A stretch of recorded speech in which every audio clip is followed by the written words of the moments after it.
وہ کھاتا ہے۔ پھر فرمانے لگے کہ یہ دنیا جو اس کا شارب ہے، اس کا پینے والا، اس کو صحت نہیں دیتی۔ دنیا ایک ایسی شراب ہے، ایک ایسا مشروب ہے جو اس کو پیے اس کو صحت نہیں دیتی، اور جو اس کا ساتھی بنے اس سے وفا نہیں کرتی۔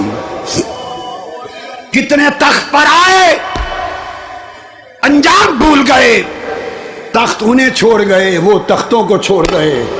کتنے محلات آباد تھے، آج وہ محلات کھنڈرات میں بدل گئے۔ کتنی آبادیاں کھنڈر بن چکی۔ ارے اپنا زمانہ یاد کرو، آج اس ملک پاکستان پر اللہ کی ناراضگی کے کتنے اثرات ہیں۔ کہیں پانی بند ہے، کہیں بجلی کم ہے، کہیں روزگار کم ہے، کہیں آٹا کم ہے، کہیں مہنگائی زیادہ ہے، جان کی حفاظت نہیں، مال کی حفاظت نہیں، عزت و آبرو کی حفاظت نہیں، بم ہے، کلنگ ہے، گولی ہے، ہر طرف ایک قیامت بپا ہے۔ اے پاکستانی یار، اے اہل اسلام، اے اہل سرزمین پاکستان، کبھی آپ روئے؟ اپنی گردنیں جھانک کر دلوں کو دیکھا؟ کبھی مراقبہ کر کے اپنے مولا سے دل کا تعلق جوڑ کر پوچھا کہ مولا یہ سب کچھ کیوں ہے؟ پورا عالم اسلام غلامی کی زنجیر میں جکڑا ہوا، تباہی اور بربادی۔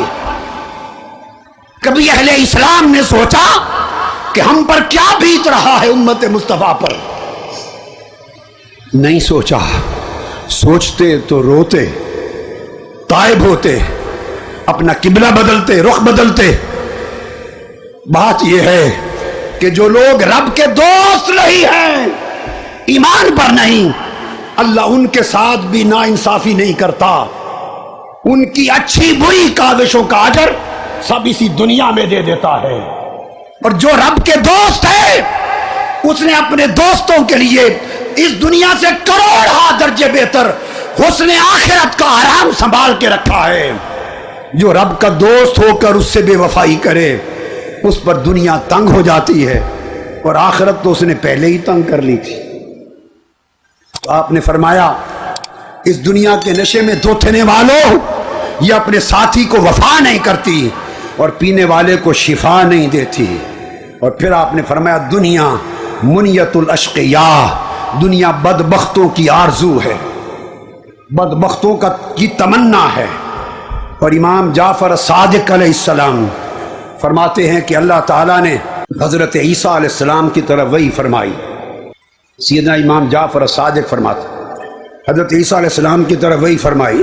حضرت عیسیٰ علیہ السلام نے پوچھا، مولا تیری بارگاہ میں کیا تحفہ بھیجوں جو تجھے سب سے زیادہ پسند ہو؟ کیا تحفہ بھیجوں؟ اللہ پاک نے فرمایا، یا عیسیٰ حب لی من عینیک الدموع ومن قلبک الخشوع وکحل عینیک بمیل الحزن۔ فرمایا، عیسیٰ اگر میری طرف تحفہ بھیجنا ہے تو اپنی آنکھوں کے آنسوؤں کا تحفہ بھیج۔ میرے پاس سب کچھ ہے، آنسو نہیں۔ میرے پاس سب کچھ ہے، مگر ناندب اور شرمندگی کے، ندامت اور شرمندگی کے آنسو نہیں۔ مجھے اپنی آنکھوں کے آنسوؤں کا تحفہ بھیج، اور اپنے دل کے خشوع اور رقت کا تحفہ بھیج۔ جو خشوع اور خضوع ہے اس کا تحفہ بھیج۔ پھر آپ روایت کرتے ہیں، امام جعفر صادق رضی اللہ تعالیٰ عنہ فرمایا کہ اللہ تعالیٰ نے حضرت موسیٰ علیہ السلام کو وحی بھیجی۔ تورات اتارنے کے بعد اپنی کتاب تورات اتاری اور وحی بھیجی، اور فرمایا، اسمعنی لذاذۃ التورات بصوت خاشع حزین۔ اپنی کتاب اتار کے فرمایا، اے موسیٰ، یہ جو میں نے تورات اتاری ہے، اب میں چاہتا ہوں کہ اس کو خود سنوں، اپنا کلام خود سنوں، اور وہ جو تیری درد و سوز والی، رقت اور گداز والی آواز ہے، اس گریہ و بکا اور درد و سوز والی آواز سے میری زبور پڑھ اور میں سن کر خوش ہوں گا۔ تو رب اپنا کلام بھی گریہ و گداز کے ساتھ سن کر خوش ہوتا ہے۔ اپنا کلام اس آواز کے ساتھ سن کر خوش ہوتا ہے۔ حاضرین محترم، خلاصہ کلام یہ ہے کہ ہماری زندگی کے یہ دن جو لمحے ہم کو نصیب ہیں یہ مستعار زندگی ہے۔ ہم میں سے کوئی اس زندگی کے دنوں کا مالک نہیں۔ یہ ایام و لیالی، یہ صبح و شام، یہ لمحات زندگی، یہ ادھار ہے، اور ایسا ادھار ہے، سن لو، جس کے بارے میں کچھ خبر نہیں کہ مالک کب واپس مانگ لے، جس کے بارے میں کچھ خبر نہیں کہ مالک کب واپس مانگ لے۔ ہم نے اس ادھار کے مالک بن بیٹھے اور اس دار الغرور میں دل لگا بیٹھے۔ آج کی رات کتنا الحمدللہ تعالی، کتنا بڑا عظیم حد نگاہ تک، بلکہ نگاہ کی حد جہاں ختم ہوتی ہے اس سے پیچھے تک سر ہی سر ہیں طالبین کے۔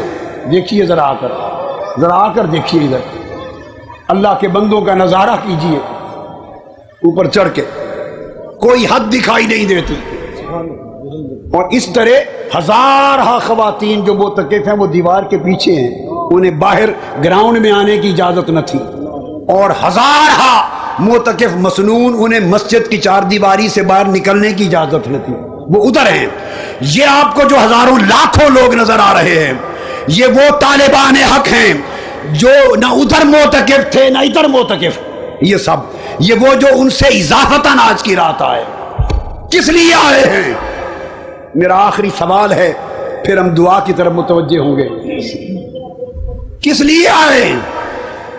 اگر آج کی رات بھی ہمارا شعور بیدار نہیں ہوتا، اور ہمارے اندر ہمارا سویا ہوا من بیدار نہیں ہوتا، اور رب سے جو ہمارا تعلق کٹ گیا ہے، ٹوٹ گیا ہے، ہم آخرت کو بھول چکے ہیں، ہر شخص اپنے ساتھ دھوکہ کر رہا ہے، اپنی اولاد کے ساتھ دھوکہ، اگلی نسلوں کے ساتھ دھوکہ، ملک و قوم کے ساتھ دھوکہ، اپنے دین کے ساتھ دھوکہ، اپنے نبی کے ساتھ دھوکہ۔ نام اللہ کا بندہ ہونے کا لیتے ہیں، لیکن ہماری زندگی اللہ کی بندگی سے خالی ہو چکی ہے۔ نام تاجدار کائنات کی غلامی کا لیتے ہیں، مگر ہماری زندگی کا عمل مصطفیٰ کی غلامی سے خالی ہو چکا ہے۔ کتنے لوگ ہیں جو پابندی کے ساتھ ہر روز 5 مرتبہ اپنی جبین نیاز اللہ کے حضور چکاتے ہیں۔ یہ 17-18 کروڑ کا ملک پاکستان، اور مسجدوں میں نمازیوں کی تعداد، اس کی گنتی کر لو، اور پھر اللہ کی رحمت کے طلبگار بنتے ہیں ہم، اس سے منہ موڑ کر، اللہ سے بے وفائی کر کے، نافرمانی کر کے ہم اس کی رحمت کے طلبگار بنتے ہیں۔ مگر اس کا پھر کرم ہے کہ وہ فرماتا ہے کہ پھر بھی چلو میرا بندہ رو پڑا ہے، معاف کر دو، پھر بھی اسے رونے پر حیا آ جاتا ہے، رونے پر کرم کر دیتا ہے۔ کتنے ہیں جو آقا کی غلامی کا، امتی ہونے کا دم بھرتے ہیں، اور ہماری زندگی میں اتباع سنت محمدی ہے، اسوہ و سیرت محمدی کی جھلک ہے۔ کتنوں کی زندگی تاجدار کائنات کی سیرت و سنت کے مطابق بسر ہو رہی ہے۔ کتنے گھرانے، کتنے ماں باپ ہیں، کتنے اس قوم کے بیٹے بیٹیاں ہیں جنہوں نے مصطفیٰ کو اپنا آئیڈیل بنا رکھا ہے۔ کتنی بیٹیاں ہیں جنہوں نے سیدہ کائنات فاطمہ الزہرا کو آئیڈیل بنا رکھا ہے۔ ہمارے آئیڈیل کچھ اور، ہماری دوستیاں کسی اور جگہ، رجحان کسی اور جگہ، لالچ کسی اور شے کا، طلب اور چاہت کسی اور شے کی، نام خدا و مصطفیٰ کا۔ دل پتھروں سے سخت ہیں، آنکھوں کے چشمے سوکھ گئے ہیں، ہمارے تعلق ٹوٹ گئے ہیں۔ ہمیں پوری قومی سطح پر ایک توبہ کرنا ہوگی، اللہ کی طرف مڑنا ہوگا، اور گنبد خضرا کی طرف اپنا سفر شروع کرنا ہوگا۔ تحریک منہاج القرآن، میں نے زندگی اس تحریک کو، اس قوم کو، آقا کی امت کے جوانوں کو دے دی، اور میں آج خدا کو حاضر و ناظر جان کے بنا رہا ہوں، 25 26 27 سال پہلے جس کنال کے گھر میں رہتا تھا، آج میرے بچوں کی شادی ہو گئی، ان کی اولادیں، سارے ملک میں اس گھر کے سوا 1 انچ بھی زمین میں نے نہیں بنائی نا میرے پاس۔ جو کچھ نوکری کی، آقا آپ کی نوکری کی، میرے تاجدار آپ کی نوکری کی، مکین امت خضرا آپ کی نوکری کی، صرف اس لیے کہ ان مردہ دلوں میں حضور آپ کی محبت کی زندگی آ جائے۔ اور آج بد عقیدگی کی لہر ہے، بے دینی اور بد عقیدگی کی لہر ہے۔ مصطفیٰ کی محبت، مصطفیٰ کا ادب، رسول کی تعظیم، رسول کا تعلق جڑ جڑ سے کاٹا جا رہا ہے اور کھینچا جا رہا ہے، اور مسلمانوں کو رسول سے بیگانہ بنایا جا رہا ہے، حضور کے غلاموں کو اپنے آقا سے بیگانہ بنایا جا رہا ہے، اور دنیا اور مال اللہ کے بندوں کو اللہ کا بیگانہ بنا رہی ہے۔ میرا جینا مرنا، میں تو ہمیشہ نہیں رہوں گا، یہ ایک آواز ہے، آپ سنتے ہیں لوگوں، کچھ عرصہ اور رہے گی، کچھ دن اور ہوگی، جب اللہ نے چاہا یہ بھی بند ہو جائے گی۔ میری آرزو یہ ہے کہ میرے جیتے جیتے میری آنکھوں کے سامنے پاکستان کی نسلیں مصطفیٰ کے عاشق بن جائیں۔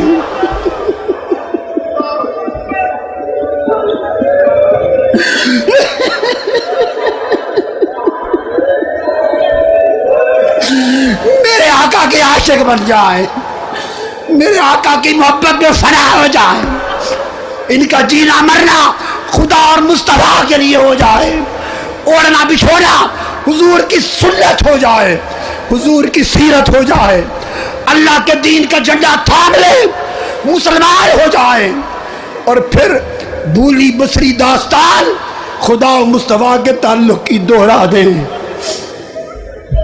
اس کے سوا کچھ نہیں، اس کے سوا نہ کچھ طلب کیا ہے، نہ ضرورت ہے، نہ کچھ مانگتا ہوں، نہ بناتا ہوں۔ یہاں آنے والوں، صرف ایک رات دعا کا خیال لے کر نہ آیا کرو، خدا کے لیے زندگی بدلنے کا خیال لے کر آیا کرو۔ یہ لمحوں کے سودے، عارضی سودے، اور جب صبح ہوئی پھر بے وفا ہو گئے خدا سے، یہ سودے اچھے نہیں ہیں۔ ان برے سودوں نے امت کو تباہ کر دیا، ملک کو تباہ کر دیا۔ پختہ سودے کرو، اللہ کے ساتھ پوری یاری لگاؤ، مصطفیٰ کے ساتھ کامل یاری لگاؤ، خدا کے ہو جاؤ، مصطفیٰ کے ہو جاؤ، پھر دیکھو اللہ کی عزت کی قسم، اس کی رحمت بہار بن کر تمہاری زندگیوں میں کس طرح برستی ہے۔ حضور اپنی کملی کس طرح تان کر آپ کے سروں پر قائم ہوتے ہیں۔ حضور کا فیض آج بھی جاری ہے۔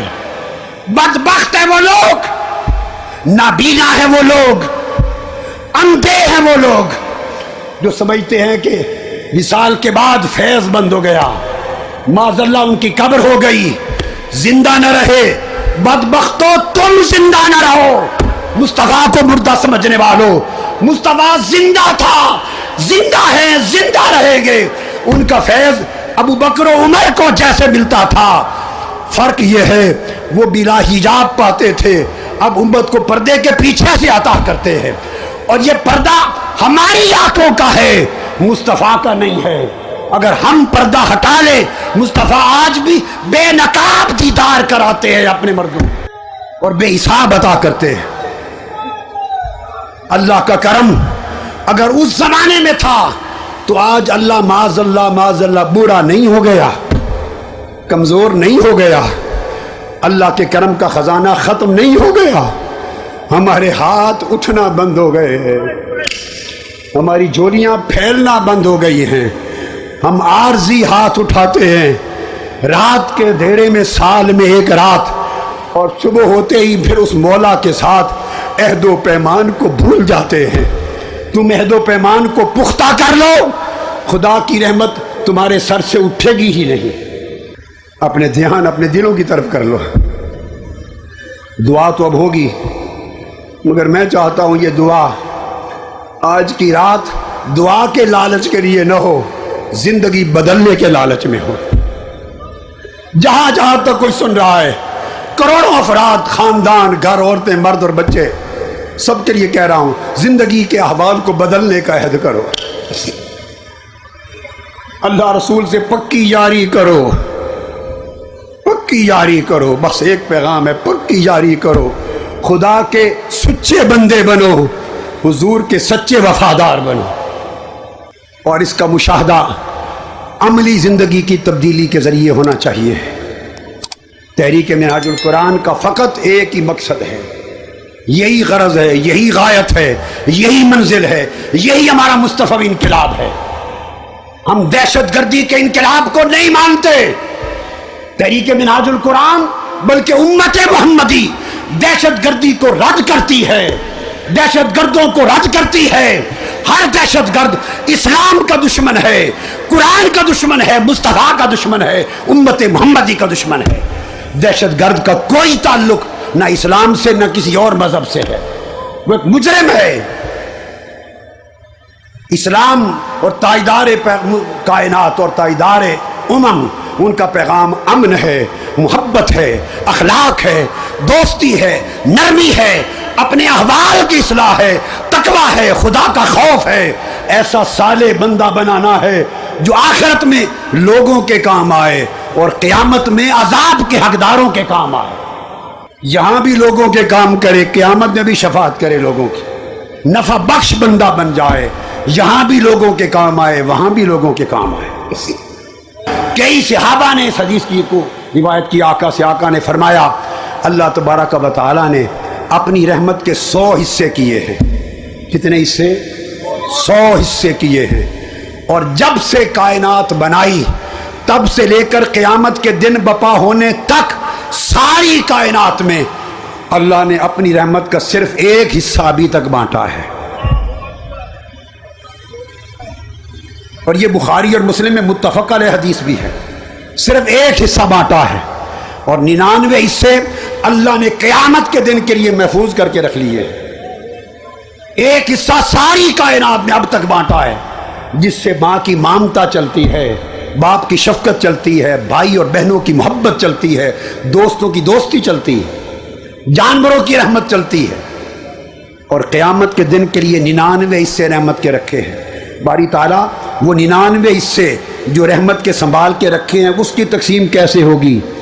اس کو آقا علیہ السلام نے فرمایا، جسے امام احمد بن حنبل نے روایت کیا، امام طبرانی نے روایت کیا، امام حاکم نے روایت کیا، امام بہقی نے روایت کیا، اسناد جید کے ساتھ، کئی صحابہ سے، کئی طرق اور کئی اسانید کے ساتھ ائمہ نے اس کو روایت کیا۔ وہ 99 حصے رحمت کے جو قیامت کے لیے وَدَّخَرَ 99 جزءً للقیامت لأولیائہ، آقا نے فرمایا کہ اللہ تعالیٰ قیامت کے دن اپنے دوستوں کو، انبیاء اور اولیاء کو، انبیاء بھی اس کے دوست اور غیر انبیاء اولیاء بھی اس کو دوست، ایک حصہ اس نے خود بانٹا، 99 حصے قیامت کے دن شفاعت کرنے کے لیے انبیاء اور اولیاء و صالحین کو دے دے گا۔